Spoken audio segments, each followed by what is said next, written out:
کل رات سے اب تک ملالہ یوسفزئی ٹویٹر پر ٹاپ ٹرینڈ میں ہیں۔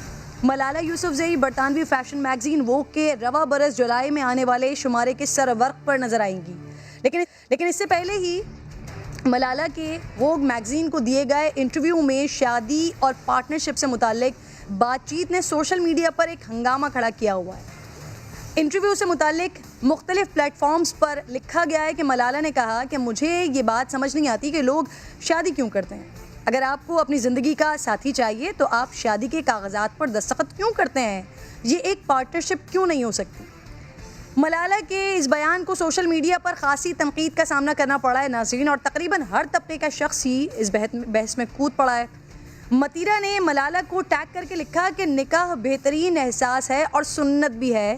کسی نے لکھا کہ نکاح قانونی طور پر بھی آپ کے لیے ضروری ہے۔ یہاں تک کہ مفتی پوپلزئی صاحب کے نام سے بنائے گئے اکاؤنٹ سے بھی ملالہ کے والد سے اس بات کی وضاحت مانگی گئی ہے، لیکن مفتی صاحب ذرائع کہتے ہیں کہ وہ اکاؤنٹ مفتی صاحب کا نہیں ہے۔ البتہ ملالہ کے والد نے اس کا جواب ضرور لکھا ہے۔ وہ کہتے ہیں کہ میڈیا اور سوشل میڈیا نے ان کے انٹرویو کو کے اقتباس کو سیاق اور سباق سے نکال کر تبدیل کر کے اپنی تعویلات کے ساتھ شیئر کیا ہے۔ ملالہ کی جانب سے ووگ میگزین کی یہ جو انٹرویو انہوں نے دیا ہے، ملالہ نے یہ بھی بتایا ہے کہ ان کی والدہ ان کی اس رائے سے اتفاق نہیں کرتی اور کہتی ہیں کہ تم آئندہ کبھی ایسی بات نہیں کرو گی، تم نے شادی کرنی ہے، شادی انتہائی خوبصورت رشتہ ہے۔ دوسری طرف ناظرین، ان کے والد کو پاکستان سے لڑکے ای میل کے ذریعے ملالہ سے شادی کرنے کی پیشکش کرتے ہیں۔ آپ ملالہ کے بیان کو کس طرح سے دیکھ رہے ہیں مفتی صاحب؟ وہ یہ کہنا چاہتی ہیں کہ مجھے یہ نہیں معلوم، میں یہ نہیں اب تک سمجھ سکی کہ لوگ کیوں شادی کرتے ہیں، اکٹھا رہنے کے لیے ایک پارٹنرشپ کیوں نہیں کر لیتے۔ اس جملے کا مطلب کیا ہے؟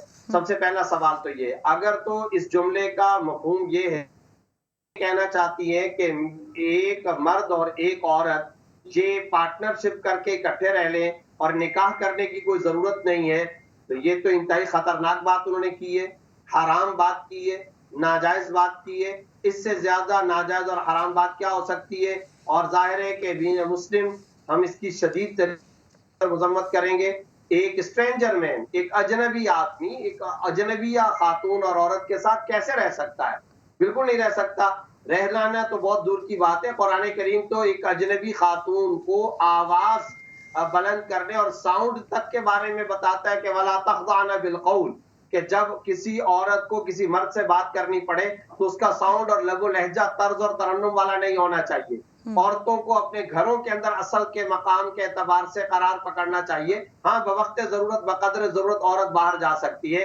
عورت اگر باہر جائے ولا یبدین زینتہن، اپنے مقام زینت کو ظاہر نہ کرے۔ عورت اگر باہر جائے تو قرآن کریم کہتا ہے یا ایھا النبی قل لازواجک و بناتک و نساء المؤمنین یدنین علیہن من جلابیبہن، اے وسلم آپ فرما دیجیے اپنی ازواج مطہرات صاحبزادیوں اور تمام مسلمانوں کی عورتوں سے کہ جب وہ باہر جائیں تو پردے کا اور حجاب کا اہتمام کر لیا کرے۔ تو جو قرآن کریم آواز کے بارے میں، مقام زینت کے بارے میں، کپڑوں کے ظاہر کرنے اور نہ کرنے کے بارے میں، اور جو قرآن کریم حجاب، عبایا، نقاب، پردے کے بارے میں اتنے واضح احکام دے رہا ہو، تو کیا وہ عورت اور مرد کو بغیر نکاح کے اکٹھا رہنے کی، نامحرموں کے اجتماع اور اختلاط کی اجازت دے سکتا ہے؟ اور پھر یہ جب انہوں نے پارٹنرشپ کی اور پھر یہ بات انہوں نے کہی کہ جناب یہ اکٹھے رہنے کے لیے نکاح کرنے کی ضرورت کیا ہے، تو یہ یاد رکھیں کہ اس سے زیادہ حرام بات کوئی نہیں ہو سکتی۔ قرآن کریم میں 23 مقامات پر نکاح کا لفظ آیا ہے اور نکاح کے احکام بیان کیے ہیں۔ سورہ نساء کا نزول اس لیے ہوا ہے، اس میں نکاح سے پیدا ہونے والی اکائی، خاندان، نان و نفقہ، قیام، طعام، لباس، علاج، معالجہ، یہ سارے احکام اللہ رب العزت تفصیل کے ساتھ بیان فرما رہے ہیں۔ میں نے تو ابھی تک احادیث میں سے کسی حدیث کو کوٹ ہی نہیں کیا، میں تو ساری آیات قرآنیہ کو بیان کر رہا ہوں۔ تو اگر ملالہ یوسفزئی صاحبہ کے بیان کا، ان کے ریمارکس اور ان کے سٹیٹمنٹ کا پرپس یا بنیادی مقصد یہ ہے کہ ایک مرد اور ایک عورت یہ اکٹھے رہ سکتے ہیں اور نامحرم ہونے کے باوجود بغیر نکاح کے اکٹھے رہ سکتے ہیں، بالکل حرام، it's not allowed in the light of the Quran و سنہ۔ اور اگر ان کے بیان کا کوئی اور مقصد ہے تو پھر اس مقصد کو کلیئر کرنا چاہیے۔ ظاہر ہے کہ ان کے بارے میں عام مسلمانوں اور امت مسلمہ کے دلوں کے اندر اس طرح کے خطرناک قسم کے